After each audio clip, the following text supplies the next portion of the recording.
계속적으로 저희가 이제 출애굽기를 살펴보고 있죠. 그리고 지난 시간에 10가지 재앙을 통해서 이제 우리가 하나님께 어떻게 영광을 올려드려야 되는지, 우리는 어떠한 태도로 하나님을 위한 삶을 살아야 되는지에 대해서 이야기를 나눴습니다. 10가지 재앙은 하나님의 하나님 되심을 보여주는 아주 중요한 사건이라고 볼 수 있어요. 그래서 애굽에게는 하나님이라는 존재가 정말로 유일한 신이시다. 그들이 믿고 있는 신이 아닌 하나님이라고 하는 신이 유일한 신이시다. 그리고 그분을 두려워해야 한다. 라고 하는 분명한 메시지를 던져주는과 동시에 이스라엘 백성들에게는 그 하나님이라고 하시는 그 분이 창조주 하나님이시고 구원주 하나님이시다. 구원의 하나님이시다. 라고 하는 사실을 분명히 알고 그들이 그들의 삶으로 하나님께 영광을 올려드려야 하는 것이다. 라는 것을 우리가 지난 시간에 배웠습니다. 이스라엘 백성들은 그 전능하신 창조주 하나님을 바라보면서 은혜와 감사와 기쁨의 예배를 날마다 드려야 하는 백성임을 우리는 잘 알 수 있죠.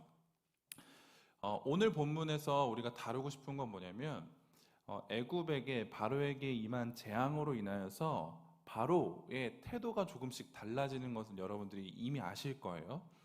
왜 그의 태도가 달라졌는지, 그리고 오늘 본문에서 이야기하는 그가 이야기하는 것이 무엇인지를 한번 좀 살펴보려고 하는데, 첫 번째 재앙이 이루어졌을 때, 나일강이 피로 변하여졌을 때, 이 바로 왕은 그렇게까지 경각심을 갖지 않았어요. 왜냐면 지금 이 사건이, 이 현상이 그냥 이렇게 넘겨버렸다고요. 그런데 점차 재앙이 이제 강도가 세짐으로 인하여서 바로의 태도는 조금씩 달라지게 되는데 9장으로 가면 이런 본문이 있어요. 바로가 사람을 보내어 모세와 아론을 불러 그들에게 이르되 이번은 내가 범죄하였노라. 여호와는 의로우시고 나와 나의 백성은 악하도다. 우박이라고 하는 재앙이 일어난 이후에 바로는 모세와 아론을 불러서 이렇게 이야기를 하는 거죠. 이번엔 내가 죄를 지었어. 이번엔 내가 죄를 지었어. 그러니까 빨리 이거 좀 어떻게 좀 해줘. 라고 이야기를 하죠. 그리고 오늘 본문, 우리가 두 구절이지만 한 번 더 읽을 건데 오늘 본문에서도 바로는 이렇게 이야기를 해요. 바로가 모세와 아론을 급히 불러 이르되 내가 너희의 하나님 여호와와 너희에게 죄를 지었으니 바라건대 이번만 나의 죄를 용서하고 너희의 하나님 여호와께 구하여 이 죽음만은 내게서 떠나게 하라 라고 이야기를 하고 있는 거죠. 여러분들이 오늘 이 본문을 보고 바로의 이 고백을 보고 혹시 여러분들은 어떻게 생각하세요? 바로는 이 재앙을 통해서 정말로 나의 죄를 깊이 깨닫고 하나님 앞에 회개하였다 라고 생각이 드는, 저 문 뒤에 여시면 돼요. 이렇게 슥 여시면 돼요. 자, 절 보세요. 절 보세요. 날 봐. 날 봐야 돼. 지금 날 봐야 돼. 지금 날 봐야 될 상황이. 날 봐야 돼요. 좋아요. 다시. 오늘 이 본문을 통해서 바로의 고백을 받잖아요. 그런데 바로가 나는 하나님께 죄를 지었어. 여호와께 죄를 지었어 라고 고백했잖아요. 그런데 이 고백이 진심으로 참된 회개라고 하는 것을 지금 하고 있는가에 대한 질문을 던져볼게요. 여러분들 어떻게 생각하세요? 바로의 이 고백이 진짜 참된 회개를 하였기 때문에 한 고백이다. 아니다. 이거는 참된 회개의 고백이 아니다. 둘 중 하나의 선택의 기로에 있거든요. 우리는 여기서 예, 아니오로 분명히 대답을 해야 되는데 결과론적으로 제가 말씀드리고자 하는 건 무엇이냐면 바로는 참된 회개를 하지 않았어요. 참된 회개를 하지 않았어요. 왜 그런가에 대해서 한번 제가 언급을 해 줄 텐데 우리는 어떠한 환경, 사건, 현상으로 인하여서 하나님이라는 존재를 글쎄요, 알 수 있을까 없을까? 이건 조금 신학적으로 가면 물론 알 수는 없겠지만 그런 것도 다 제외하고 어떠한 상황을 겪게 되면 우리는 신이라는 존재에 대해서 생각을 하고 의심을 하고 떠올리게 된다고 하는 거죠. 그래서 전쟁이나 자연재해나 이런 것들을 보면서 왜 이런 것들이 이루어지지? 라고 하는 생각들이 불현듯 일어나게 된다고도 하죠. 그리고 나서 그런 것들을 바라보면서 과연 우리는 어떠한 태도를 취해야 하는가에 대해서 생각해 볼 필요가 있는데 특별히 우리는 그리스도인이기 때문에 더욱더 그런 것에 있어서 더 예민해야 된다고 저는 생각을 해요. 오늘 본문에서는 10가지 재앙들이 계속적으로 일어나게 되고 바로는 그 재앙을 통해서 도무지 이제 자신이 내가 어떻게 할 수 없자 두 손 둘반 들고 모세와 바로 아론을 불러서 너희 하나님께 내가 범죄하였다. 그러니 이 재앙이 떠나가도록 해줘 라고 이야기를 했다는 거죠. 과연 이 바로의 말을 정말 그가 진정을 담아서 진실성을 담아서 진정성을 담아서 우리가 정말로 교회 안에서 얘기하는 참된 회개가 이루어진 것이냐 아니냐를 우리가 이야기를 해보려고 해요. 그런데 저는 서두에서도 말씀드렸듯이 바로는 참된 회개를 한 것이 아니다 라고 분명하게 이야기를 한다라고 하는 거죠. 그래서 오늘 우리가 이야기를 나눠볼 것이 회개라고 하는 거예요. 회개가 무엇인가 라고 하는 것에 대해서 이야기를 나눠볼 건데, 바로가 고백한 것 중에서 나는 죄를 지었다 라는 말을 했어요. 죄를 지었다. 이 단어가 히브리어로 하타라는 단어를 사용하는데 1차적으로 원래 의미는 무엇이냐면 관역에서 빗나가다예요. 그리고 길에서 탈출하다, 이탈하다 라는 의미를 담고 있어요. 그래서 빗나가고 벗어나다 라고 하는 것을 이 하타라고 하는 히브리어로 사용을 하는데, 우리가 양궁 선수들을 생각을 해보면 양궁 선수들은 관역을 보고 활을 쏘죠.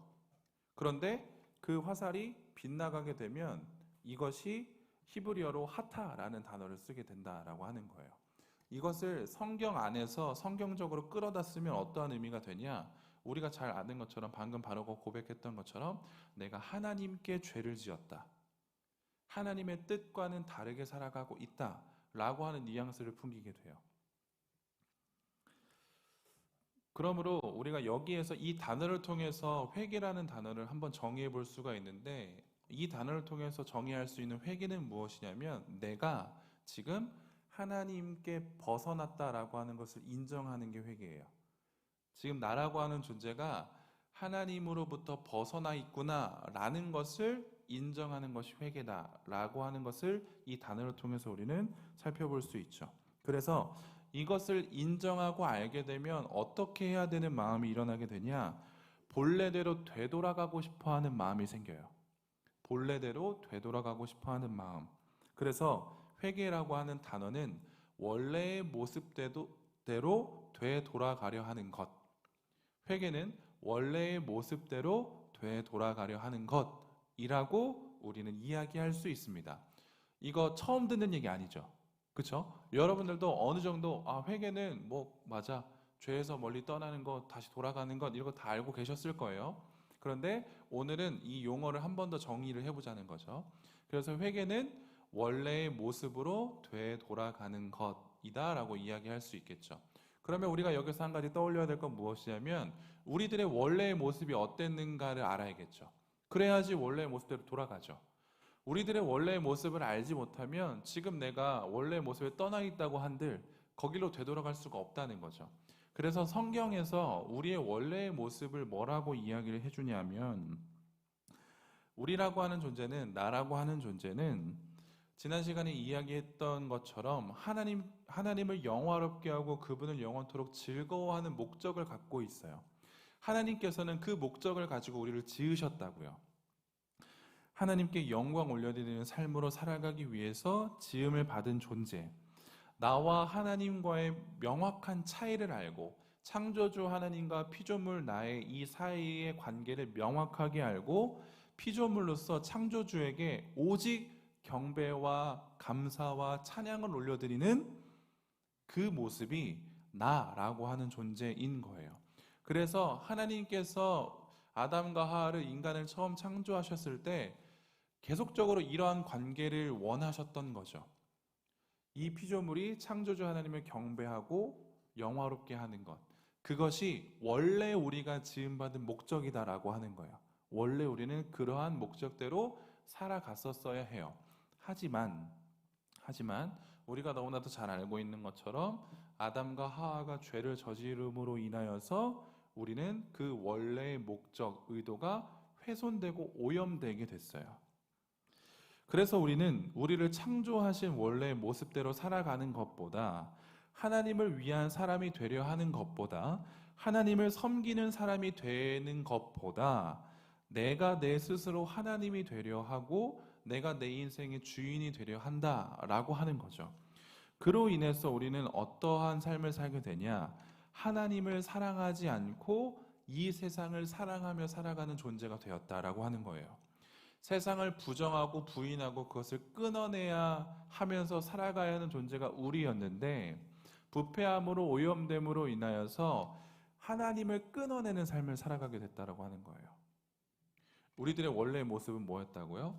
하나님과 함께 하면서 하나님을 즐거워하고 하나님을 영화롭게 하는 삶, 하나님만을 바라보며 사는 삶이 우리들의 원래의 목적이었는데 그것이 훼손되고 오염되었다라고 하는 거예요. 그래서 회개는 우리들의 원래의 모습으로 되돌아가는 것이라고 할 때, 우리는 원래의 지음받은 창조의 목적대로 하나님을 예배하는 삶으로 살아가는 것이 회개의 시작이다라고 이야기할 수 있는 거죠. 그런데 여기에서 우리가 조금 착각하는 것이 무엇이냐면, 회개와 후회를 착각해요. 후회는 뭐냐면 지난날의 삶을 바라보면서 그 잘못을 뉘우치는 거거든요. 그런데 우리는 회개가 그런 거라고 생각해요. 아, 예수 믿기 전, 예수를 알기 전 내 모습은 이러했지. 난 정말 죄인이었지. 난 깊이 반성해. 이걸 회개라고 생각한다고요.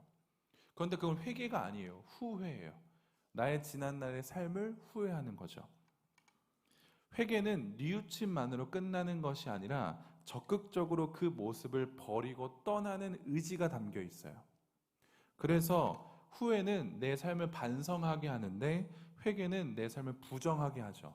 이전까지 나의 삶을 반성하는 삶이 아니라 부정하고 새로운 삶으로 나아가기로 작정하는 것이 회개다라고 이야기할 수 있는 거죠.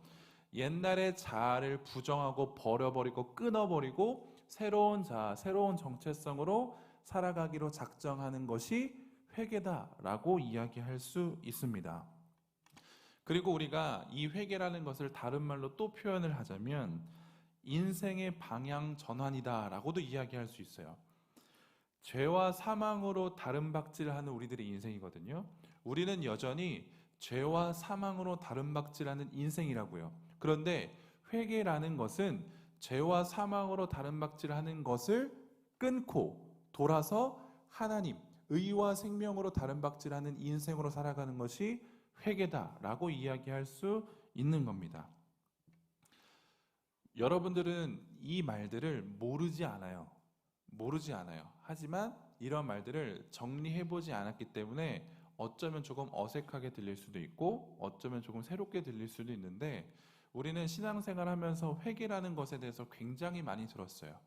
회개하셔야 됩니다. 회개해야 됩니다. 하나님께 돌아가야 됩니다. 이런 말들을 너무 많이 들었다라고 하는 거죠. 그리고 나서 이 회개라고 하는 것은 인간의 내면을 건드려 주기 때문에, 인간의 내면 그리고 인간의 심리, 이 모든 것들을 건들기 때문에 회개라는 것을 통해서 우리들의 전 인격이 변하여진다라고도 이야기할 수 있어요. 그래서 인간의 전 인격을 이야기할 때 지정의를 이야기하잖아요. 지성과 감성과 의지를 이야기하잖아요. 마찬가지로 회개라고 하는 것 또한 우리들의 이 지정의를 건드려요. 그래서 회개의 지적인 요소가 무엇이냐면, 회개의 지적인 요소는 내가 죄인이라는 것을 깨닫게 되는 거죠. 내가 이 회개라는 것, 예수님께 돌아가야지, 하나님께 돌아가야지 라고 하는 것을 생각은 해도 내가 죄인이라는 것을 깨닫지 못하면 우리는 돌아갈 필요성을 못 느끼게 되는 것처럼, 지적인 요소는, 회개의 지적인 요소는 내 스스로가 나 자신이 죄인이라는 것을 깨닫게 해줘요. 그래서 사도 바울은 로마서 3장에 이렇게 기록을 하거든요. 그러므로 율법의 행위로 그의 앞에 의롭다 하심을 얻을 육체가 없나니 율법으로는 죄를 깨달음이니라. 죄를 깨닫는 게 지적인 요소, 회개의 지적인 요소라고 하는 거죠. 그리고 두 번째는 감정적인 요소가 분명히 들어가 있는데, 이 말은 무슨 말이냐면, 우리가 회개라는 것을 하기 위해서 지적인 요소도 너무 중요하지만 그로 인하여서 내가 죄인이다라고 하는 것을 깨달음으로 인하여서 나의 감정적인 상황도 변해야 돼요. 이 죄를 바라봄으로써 슬퍼해야 하고 수치스러워해야 되고 근심해야 한다라고 하는 것이에요. 내가 죄인임을 깨달았어요. 그런데 내 감정이 기뻐요? 이건 잘못된 거예요. 내가 하나님 앞에서 어떠한 존재인지를 분명히 깨닫게 되면 나는 비통할 수밖에 없어요. 수치스러울 수밖에 없어요. 왜요? 나는 지금껏 여전히 내 삶이 꽤나 괜찮다라고 여겼는데, 아니요, 성경을 통하여서 성령님께서 내 삶을 조명해 주시는데 너의 모습이 어떻다? 너의 모습은 너무 비참해 라고 이야기를 해주시는 거죠. 나를 부정당하는 거예요. 그러니까 내가 내 삶을 바라보며 긍휼한 마음이 있어야 하고, 슬픈 마음이 있어야 하고, 그리고 하나님께 정말로 어쩔 줄 몰라 하는 이러한 부끄러운 마음 또한 있어야 된다라고 하는 겁니다. 그래서 고린도후서 7장 9절에서 10절은 이렇게 기록을 하죠. 내가 지금 기뻐함은 너희로 근심하게 한 까닭이 아니요 도리어 너희가 근심함으로 회개에 이른 까닭이라. 너희가 하나님의 뜻대로 근심하게 된 것은 우리에게서 아무 해도 받지 않게 하려 함이라. 하나님의 뜻대로 하는 근심은 후회할 것이 없는 구원에 이르게 하는 회개를 이루는 것이요 세상 근심은 사망을 이루는 것이니라. 하나님께서 내가 죄인됨을 깨닫게 하여 주시고 나에게는 어떠한 근심이 오게 되냐면 하나님으로 인한 근심이 오게 돼요. 그런데 이 하나님으로 인한 근심은 나를 죽게 하는 근심이 아니라 구원에 이르게 하는 근심이다라고 지금 바울은 기록을 하죠. 그리고 세 번째는 의지적인 요소가 너무 필요해요. 의지적인 요소가. 이 의지적인 요소는 나의 삶의 변화, 삶의 방향성에 대한 이야기를 하고 있는 거거든요. 다른 말로 하면 죄인인 나는 이제 내가 지적인 요소로 내가 죄인임을 깨닫게 되고 그것으로 인해서 내 삶을 슬퍼하게 되잖아요. 그러면 나는 무엇을 해야 되냐? 의지적인 요소를 가지고 이제 더 이상 그렇게 살지 않겠다. 하나님을 떠나서 살지 않겠다라고 하는 결단이 필요하다고요. 그래서 이 의지적인 요소는 다른 두 요소를 포함해요. 그리고 이 의지적인 요소는 굉장히 회개에 중요하다라고 볼 수 있어요. 왜냐하면 회개는 누가 하는 거죠? 인간이 하는 거예요. 사람이 하는 거예요. 죄인이 하는 거예요. 그렇기 때문에 죄인은 이 회개라는 것을 통해서 나를 분명히 알고 그것을 털어버려야 하는 의지가 반드시 필요하다라고 하는 겁니다. 그래서 시편 51편은 이렇게 기록을 하죠. 주의 얼굴을 내 죄에서 돌이키시고 내 모든 죄악을 지워주소서. 하나님이여 내 속에 정한 마음을 창조하시고 내 안에 정직한 영을 새롭게 하소서. 참된 회개라고 하는 것은 이렇게 인간의 지정의를 건드려요. 그리고 나서 그 지정의가 반응하게 되죠. 그러면서 우리들은 당연히 내면에 일어나는 나의 그 요동치는 회개의 작용으로 인하여서 내 삶의 모습도 변화될 수밖에 없어요. 그래서 우리는 이것을 회개에 합당한 열매라고 부를 거예요. 내 내면이 너무나도 심하게 요동쳐서 회개해야 하는 이 작용이 생겼다고요. 그러므로 인해서 당연스럽게 내 삶의 모습은, 나의 행동은 변할 수밖에 없는데 이 변하여지는 나의 삶을 회개에 합당한 열매라고 지칭을 할 거예요. 자, 그렇다라고 한다면 회개에 합당한 열매는 어떻게 보여지는가? 가장 먼저는 내 내면으로 회개가 작용되었다라고 한다면 나의 삶으로, 내 행위로, 내 표현적으로는 죄를 고백해야 돼요. 내 안에서 회개가 불일 듯 일어나요. 그런데 이것을 내가 고백하지 않는다라고 한다면 회개에 합당한 열매를 맺는 것이다라고 볼 수 없어요. 반드시 죄를 고백해야 돼요. 누가요? 내가요. 내가 반드시 죄를 고백해야 돼요. 그래서 요한일서 1장 8절과 9절 이렇게 이야기를 하죠. 만일 우리가 죄가 없다고 말하면 스스로 속이고 또 진리가 우리 속에 있지 아니할 것이요 만일 우리가 우리 죄를 자백하면 그는 미쁘시고 의로우사 우리 죄를 사하시며 우리를 모든 불의에서 깨끗하게 하실 것이요. 여기서 이야기하는 것이 무엇이냐면 죄를 자백하라는 거예요. 죄를 자백하라. 누가요? 죄인인 내가. 그리고 두 번째, 죄를 떠나는 삶을 살게 됩니다. 죄를 떠나는 삶. 요나서를 살펴보면 이러한 구절이 있어요. 사람이든지 짐승이든지 다 굵은 베옷을 입을 것이요 힘써 하나님께 부르짖을 것이며 각기 악한 길과 손으로 행한 강포에서 떠날 것이라. 어떤 내용인지는 아실 거예요. 이제 요나가 니느웨를 가죠. 니느웨를 가서 사람들에게 외쳤어요. 너희들은 죄인이야 라고 외쳤는데 그들이 사람에서부터 짐승까지 모두 다 그 말씀에 엎드려져서 회개하기 시작하죠. 그래서 그들은 무엇을 결단하고 의지를 했다? 그들이 지금까지 했던 그 모든 강포에서 떠날 것을 의지적으로 결단했다라고 하는 거예요. 이것이 회개에 합당한 열매 두 번째입니다. 그리고 마지막 회개에 합당한 열매는 우리들의 삶이에요. 삶이 변화돼야 돼요. 완벽하게 변화돼야 돼요. 누가복음 3장 10절에서 14절을 볼 건데요. 한번 화면 보시죠. 무리가 물어 이르되 그러하면 우리가 무엇을 하리이까? 대답하여 이르되 옷 두 벌 있는 자는 옷 없는 자에게 나눠줄 것이요 먹을 것이 있는 자도 그렇게 할 것이니라 하고 세리들도 세례를 받고자 하여 와서 이르되 선생이여 우리는 무엇을 하리이까 하매 이르되 부가 된 것 외에는 거두지 말라 하고 군병들도 물어 이르되 우리는 무엇을 하리이까 하매 이르되 사람에게서 강탈하지 말며 거짓으로 고발하지 말고 받는 급료를 족한 줄로 알라 하니라. 사람들이 예수께 나와요. 그리고 나서 예수님을 통하여서 그들의 삶이 변화되길 원해요. 회개하길 원해요. 그런데 사람들이 그래서 계속 물어봐요. 예수님, 선생님이요, 우리가 어떻게 하면 좋겠습니까? 그런데 예수님께서는 이렇게 이야기를 하시죠. 너희들이 지금까지 했던 그 행동을 끊어라.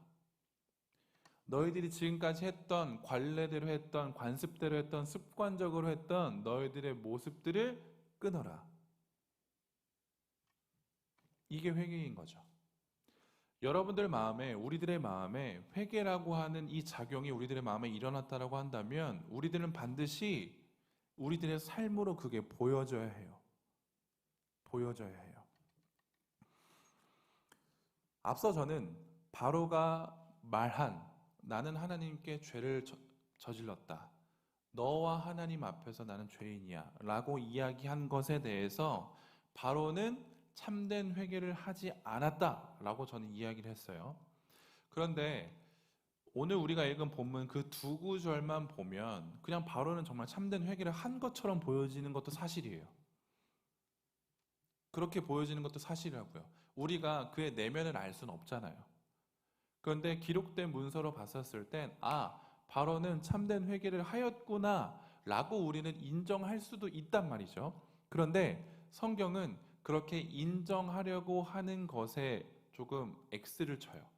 왜 그러냐? 그 밑에 20절을 보면 이렇게 나와 있거든요. 그러나 여호와께서 바로의 마음을 완악하게 하셨으므로 이스라엘 자손을 보내지 아니하였더라. 제가 지금까지 이야기한 것들을 한번 생각을 해보세요. 회개는 내면에 내 마음에 작용이 일어나야 된다라고 이야기를 드렸죠. 그런데 지금 하나님께서 바로의 마음을 어떻게 하셨대요? 완악하게 하셨대요. 회개의 작용이 일어날 수 없게 하셨다는 거죠. 그럼 이 말은 무엇이죠? 그는 진정으로 회개할 수가 없는 상태예요. 그는 진정으로 회개할 수가 없는 상태인 거죠. 왜요? 하나님께서 그 마음을 완악하게 하셨기 때문에. 자, 여기서 우리가 도출해낼 수 있는 한 가지의 전제가 분명한 전제가 있습니다. 무엇이죠? 회개는 표면적으로 인간이 하는 것이지만 그 회개의 마음을 누가 주시는 거다? 하나님이 주시는 거다. 이게 명확해요.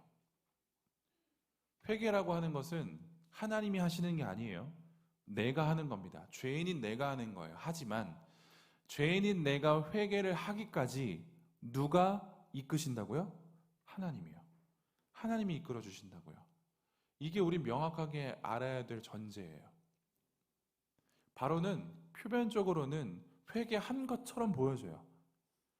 하나님에 대해서 나라는 존재를 인정한 것처럼 보이고 그래서 내가 피조물로서 창조주 하나님께 대들었네요 라는 식으로 이야기하는 것 같고 그래서 내가 참으로 죄인이기 때문에 나의 죄를 좀 불쌍히 여겨줘 라고 이야기한 것처럼 보여지지만 그의 마음은 움직이지 않았죠. 그의 마음은 요동치지 않았어요. 왜요? 하나님께서 완악하게 하셨기 때문이죠. 우리가 참된 회개를 하기 위해선 원래의 모습으로 되돌아가기 위해서는 반드시 하나님의 도우심이 필요해요. 하나님의 도우심. 근데 우리는 이걸 조금 간과할 때가 있다는 사실이죠. 이 하나님의 도우심은 무엇이냐면 내 마음을 완악하게 내버려 두는 도우심이 아니라 내 마음을 부드럽게 해주시는 도우심이에요. 회개는 하나님께서 우리의 마음에 회개할 수 있도록 부드러운 마음을 주셔야 하고, 회개할 수 있도록 내 죄를 깨닫게 해주셔야 하고, 내가 은혜를 통하여서 하나님께서 주시는 그 은혜를 통하여서 회개할 수 있도록 하나님께서는 처음부터 끝까지 해주셔야 한다는 거예요. 그러니까 우리의 인생은 하나님께서 그냥 내버려 두시면 우리는 죽을 수밖에 없는 인생이라는 것들을 제가 누누이 말씀드리지 않았습니까? 하나님께서 우리를 건드시지 않으면 그냥 우리는 죽어버려요. 그게 우리들의 모습이기 때문이죠. 그런데 하나님께서는 우리를 두고 보지 않으세요. 내버려 두지 않으세요. 우리들의 입장으로선 귀찮게 하세요. 우리는 그냥 하나님 없이 죽어버리는 게 편하거든요. 그게 우리들의 인생이에요. 그게 인간의 모습이에요. 근데 하나님께서는 계속 그냥 죽어버려 가는 우리를 건드신다고요. 그러니까 우리들의 인생에 귀찮은 일들이 너무 많은 거죠. 역경과 환란이 왜 일어나는 거죠? 그냥 우리는 그게 없었으면 그냥 죽을 거예요. 그런데 하나님은 그것들을 통하여서 뭘 이야기하시는 거죠? 아니, 넌 살아날 거야. 내가 널 살릴 거야. 라고 하는 우리의 입장으로선 하나님의 귀찮음이 계속적으로 찾아오는 거예요. 그런데 우리가 여기에서 명심해야 하는 것은 무엇이냐면 이 회개는 절대 아무나 할 수 없다는 거예요. 이 회개는 말씀드렸죠. 후회가 아니라니까요. 와, 나 인생 헛살았어. 지난 20년 동안, 15년 동안, 30년 동안 나 인생 헛살았네. 이런 후회가 아니라고요. 그러니까 회개는 아무나 할 수 없어요. 회개는 철저하게 하나님의 자녀들만 할 수 있어요. 여러분은 어떠세요? 여러분들이 회개한다라고 이야기할 때 여러분들이 머릿속에 갖는 회개의 모습은 어떠신가요? 아마 이렇지 않나요? 일주일 내내 마음껏 죄를 짓고 난 이후에 예배 시간에 와서 죄를 고백하는 것이 회개다. 직장에서, 가정에서, 학교에서 지은 죄를 하나씩 하나씩 고백하는 것. 그런데 그러다가 기도의 시간이 끝나면 하나님 다 아시죠? 라고 끝내는 거. 그걸 회개라고 생각하지 않나요? 그러니까 우리는 회개를 굉장히 가볍게 여기죠. 그러니까 내 죄를 고백하면 되지. 회개는 결코 가벼운 게 아니더라고요. 회개는 결코 가벼운 게 아니에요. 그러면 우리가 회개를 또 하나 오해하는 것이 무엇이냐면 회개하면 할수록 나라고 하는 인간이 너무 찌질해지지 않나요? 회개를 하면 할수록 내 인생이 너무 수치스러워지지 않으세요? 그래서 우리는 회개를 잘 안 하죠. 내 입으로 내 죄를 고백해야 되잖아요. 그렇죠? 근데 이게 얼마나 수치스러운 일이에요. 나의 잘못을, 나도 알고 있는 나의 잘못을 아무에게도 이야기하고 싶지 않은데, 그래서 아무에게도 얘기하지 않고 아닌 척 살아가고 있는데, 회개하라라고 하는 이 명령에 뭐가 떠오르죠? 아무에게도 들키고 싶지 않은 내 죄가 떠오르죠. 그래서 이걸 어떻게 해야 된다? 고백해야 된다. 이게 너무 힘들죠. 굳이 내가 그걸 고백해야 될까요? 아이, 하나님, 굳이 내가 그걸 고백하지 않아도 하나님 아시잖아요. 우린 이렇게 넘어간다는 거죠. 참된 회개를 생각하게 되면, 참된 회개가 무엇일까를 생각하게 되면 자연스럽게 떠오르는 인물이 누구냐면 다윗이라고 하는 인물인데, 왜 그러냐면 그는 밧세바를 범했거든요. 그러니까 지금으로 얘기하면 정말 조금 죄송스럽지만 강간범이에요. 그 권위로서, 권력으로서 한 여인을 그냥 강간한 거죠. 강간범이에요. 살인 미수예요. 그는 밧세바를 범했습니다. 그리고 나서 먼 훗날 나단이라고 하는 선지자가 와서 다윗에게 너 죄인이야, 너 죄 지었어, 너 잘못했네, 회개를 촉구하죠. 근데 그 기간이 얼마나 됐을 것 같아요? 밧세바를 범하였던 그 시간으로부터 회개하기까지의 그 시간, 대략적으로 약 1년을 봐요. 1년. 근데 성경에서는 그 1년 동안 굉장히 평화로운 것처럼 보여져요. 뭔가 되게 순탄하죠. 다윗의 인생이 순탄한 것처럼 보여져요. 그 1년이라는 시간 동안. 그런데 하나님은 철저하게 평가하세요. 다윗이 악하다. 표면적으로는 괜찮은 것처럼 보여지지만 아무에게도 들키고 싶지 않은, 아무에게도 보여주고 싶지 않은 나의 은밀한 죄가 1년 동안 묵혀 있었기 때문에 하나님께서는 그걸 보시고 다윗은 악하다라고 이야기를 하시죠. 그런데 하나님께서는 그 다윗을 내버려 두지 않으시고 그 은밀한 죄를 끌어내셨어요. 나단 선지자를 통하여서. 그리고 나서 나단이 분명하게 이야기를 하자 다윗은 고꾸라져요. 하나님 앞에. 그래서 내가 지금 왕이라고 하는 것조차도 다 포기하고 왕으로서 체면을 지켜야 하는 것들도 다 포기하고 그냥 철저하게 하나님께 엎드립니다. 그가 이 은밀한 죄, 나만 알고 있었던 이 은밀한 죄가 공개가 되어 버리게 되자 그는 부정하지 않아요. 부인하지 않아요. 그냥 엎드려요. 그냥 엎드려서 살려달라고 이야기하죠. 이 밧세바 사건을 놓고 한 책에서 아마 저자가 좀 가슴 아프지만 목회자들에게 이렇게 경고를 해요. 한번 화면 띄워주시죠. 하나님께서 우리에게 회개를 요구하지 않고 이거 띄워주세요. 현우야. 현우야? 아니 현우야? 여기 나와 있는데 왜 안 띄워주지? 감사합니다. 이거 없구나. 아 미안해요. 읽어드릴게요. 미안해 현우야. 내 실수예요. 쏘리.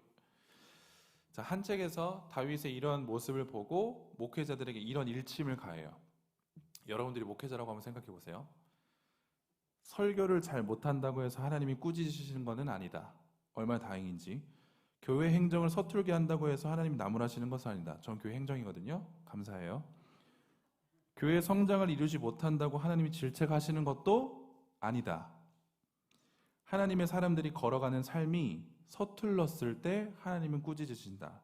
다윗의 밧세바 사건은 오늘날 목회자들에게 돈이며 권력이며 성의 문제이다. 왜?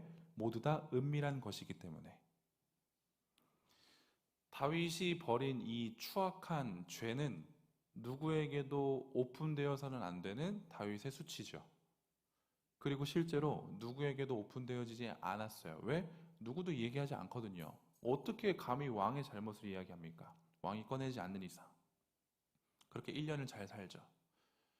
그러면서 다윗은 이미 다 썩을 대로 썩어져 버려요. 나단을 만나고 자기의 죄가 얼마나 부끄러운지 수치스러운지를 경험하게 되자 그는 엎드려지게 되죠. 그러니까 목회자인 저도 이런 것들이 반드시 있어요. 저는 이 앞에 서기 때문에 여러분들 앞에는 정말 거룩하게 보여질 수밖에 없어요. 그런데 나만 알고 있는 나의 내면, 나만 알고 있는 나의 죄, 이걸 내가 하나님 앞에 온전하게 가져가지 않으면 저는 참된 회개를 하는 자다라고 볼 수가 없는 거죠. 근데 이건 저에게만 포함된 일이 아니라 여러분들에게도 마찬가지예요. 여러분들 안에서도, 여러분들의 내면 안에서도 분명히 그 누구에게도 이야기하지 않아야 할 것들이 있어요. 그렇기 때문에 하나님께도 이야기하지 않죠. 그런데 그 생각을 고치셔야 돼요. 회개하면 우린 살거든요. 하나님의 약속이 너무 재밌고 신기한 게 뭐냐면 너무 명확해요. 회개하면 살 거예요. 회개하면 살 거예요. 근데 여기서 오해하시면 안 됩니다. 우리가 회개하기 때문에 죄에서 구원함을 받았다? 우리가 회개했기 때문에 죄의 용서를 받았다? 이렇게 생각하시면 안 돼요. 우리의 죄의 구원은 오직 예수 그리스도를 믿는 믿음으로만 가능하기 때문에 이 회개라고 하는 것은 구원과는 관련이 없어요. 하지만 예수님을 믿고 내가 정말로 어떠한지를 알게 되면 자연스럽게 우리는 회개가 이뤄지게 된다라고 하는 겁니다. 여기서 저는 이런 생각을 해봤어요. 오케이, 회개라고 하는 것을 해야 한대요. 나의 은밀한 죄까지 해야 한대요. 성경에서 우리가 회개라고 하는 단어가 구체적으로 막 여러 가지 등장하기도 하지만 하나님께서는 우리들에게 회개하라고 요구하시거든요. 그러니까 마치 이런 거예요. 여호와께 돌아와라. 나에게 돌아와. 나는 언제나 너희들을 품을 자신이 있어. 막 이런 식으로 우리들에게 돌아오기를 원하신다고요. 그런데 하나님은 왜 굳이 우리들에게 계속적으로 돌아오라고 요구하시는 걸까라는 생각을 해봤어요. 왜 하나님은 우리들에게 회개를 요구하시지? 왜 하나님 우리들에게 회개를 요구하셔서 왜 내 마음이 조금 어렵게 만드시는 거지? 라는 생각을 해보게 됐거든요. 여기에 대해서 이정규 목사님이라고 하는 분은 이렇게 소개를 합니다. 방금 한 번 더 띄워주세요. 네. 하나님께서 우리에게 회개를 요구하지 않고 그저 죄를 용서해 주신다면 이렇게 말씀하시는 것과 같습니다. 이거 이해되셔야 돼요. 죄를 용서해 주는 건 예수를 믿음으로죠. 그렇죠? 그런데 그 예수님을 믿음으로 끝나는 것이 아니라 하나님은 우리에게 회개를 요구하신대요. 그런데 이렇게 이야기하는 거죠. 나는 너를 벌하지는 않겠어. 하지만 너와 내가 가깝지 않더라도 나는 상관이 없어. 회개를 요구하지 않고 그저 죄를 용서해 준다라고 하면 너를 벌하지는 않아. 그런데 너와 나는 가깝지도 않아. 그리고 난 너와 상관이 없어. 라고 하나님께서 마치 이렇게 이야기하신다는 거죠. 그러므로 예수님께서 우리들에게 회개를 요구하시는 것은 무엇이냐면 돌이켜 벌을 면하기 위해서가 아니라 나와 화목하기 위해서 너가 돌이켜야 돼. 너가 받을 형벌은 이미 다 내가 받았어. 그 형벌에 대해서 두려워하지 마. 그런데 너가 돌이킨다면 용서받을 수 있는 근거를 누가 다 마련해 놨다고요? 하나님께서 다 마련해 두셨다고요. 그래서 회개함으로 네가 돌아와서 이제 해야 될 것은 무엇이다? 그냥 나와 먹고 즐기면 돼. 어떠세요? 우리가 알고 있었던 회개와 지금 목사님께서 이야기해 주신 회개, 조금 질적인 차이가 있지 않나요? 회개라고 하는 것은 우린 너무나 무거웠거든요. 너무 어려웠거든요. 왜요? 내 죄를 다 고백해야 되니까요. 혹시 누가 들으면 안 되니까요. 그래서 회개하지 않았다고요. 그런데 그 회개의 관점을 바꿨다고요. 어떻게요? 이 회개는 너의 죄를 벌하기 위해서 하는 게 아니야. 너가 회개해서 나에게 돌아온다면 넌 나와 즐길 수 있어. 나와 함께 할 수 있어. 그러니 마지막으로 우리는 회개를 이렇게 정리할 거예요. 회개는 하나님의 초청이에요. 하나님 잔치의 초청이 회개예요. 이 초청을 받은 자는 누구라고요? 하나님의 백성이에요. 하나님의 자녀예요. 하나님의 자녀가 아니면 우린 절대 회개할 수 없습니다. 여러분들의 인생 가운데서 회개가 몇 번이나 일어나셨죠? 아니요. 이번 주 살아가시면서 여러분들 회개하셨나요? 회개할 수 있는 게 특권인 거죠.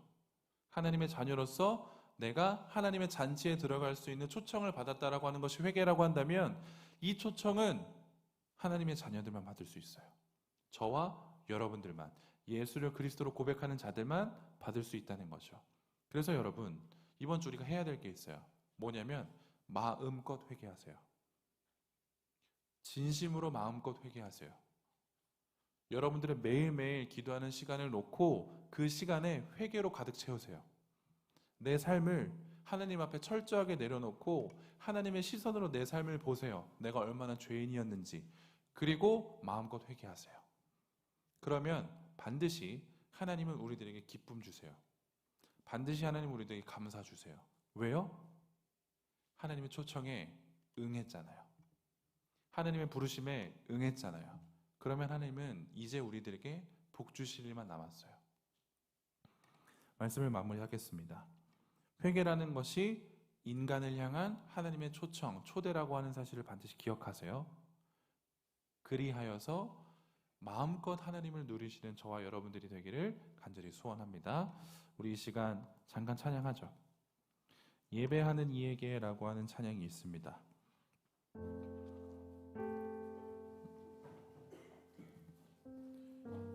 우리들의 회개 가능한 이유는 하나님께서 우리들에게 그 마음을 허락하셨기 때문이라는 사실.